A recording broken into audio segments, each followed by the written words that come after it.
হেৰি শুনিছনে? কি হলো? আজি দেখোন ঘৰত একোৱেই নাই। বৰ ডাঙৰ কথাটো হল নহয়। কৰোণা আক্ৰান্ত বৃদ্ধি হোৱাৰ বাবে বজাৰত যাব মনেই নাযায়। তথাপি যাবতো লাগিবই, সংসাৰৰ লেঠা। চাওক, সোনকালে চাই সোনকালে আহিব। কাৰো লগত লেকচাৰ মাৰি নাথাকিব। নেদেখা নুশুনা দিনবোৰ আহিব ধৰিছে। তাকেইতো, কি দিন আহিল ভাবিব নোৱাৰা কথা। মাস্কখন পিন্ধি চাব কিন্তু দেই, আৰু কেনেবাকৈ দূৰে দূৰে থাকি বজাৰখিনি কৰি আনিব। হ'ব দিয়া, মই অকলে যাম নে? দৰকাৰী কামততো সকলোৱে যাব। আমিতো বিনা কাৰণ আড্ডা দিব নাযাওঁ। হেৰি আহিল নেকি? ৰ'ব ৰ'ব ৰ'ব, বস্তুখিনি চেনিটাইজ কৰি লওঁ। ৰ'ব ৰ'ব ৰ'ব, তাতে থাকক। কি কোৱা হে? খোৱা বস্তু চেনিটাইজেশ্যন? তো বৰুৱাহঁতে সকলো বস্তুৱে চেনিটাইজ কৰি লয়।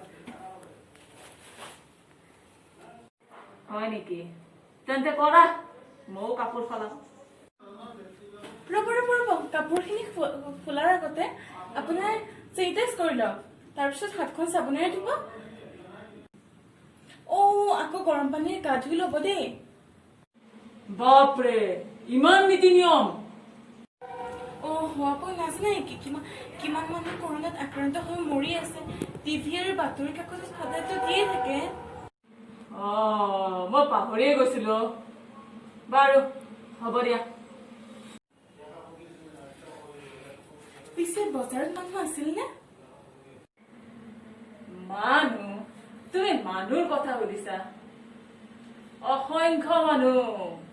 অধিকাংশই মাস্কো পিন্ধা নাই কোনো সামাজিক দূৰত্ব। ঠেলা হেঁচা এইবোৰ কৰি মানুহবোৰ কেৱল বস্তু কিনাতে গুৰুত্ব। সেইকাৰণেতো ভাইৰাছ আক্ৰান্তৰ সংখ্যা দিনক দিনে বৃদ্ধি পাই আহিছে। আৰু স্বাস্থ্য বিভাগে বাৰম্বাৰ ৰাইজক সজাগ হবলৈ আৰু স্বাস্থ্যবিধি মানি চলিবলৈ কৈ আহিছে।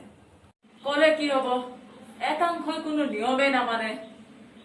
এতিয়া যিটো দেখিছো, দেশৰ পৰিস্থিতি ভয়ানকহে হবগৈ। তো ঔষধ পাতিও ওলোৱা নাই। কি যে হব মানুহৰ বিলাই। যি হয় হব দিয়া। যিখিনি পাৰো স্বাস্থ্যবিধি মানি চলিম, হয়নে নহয়?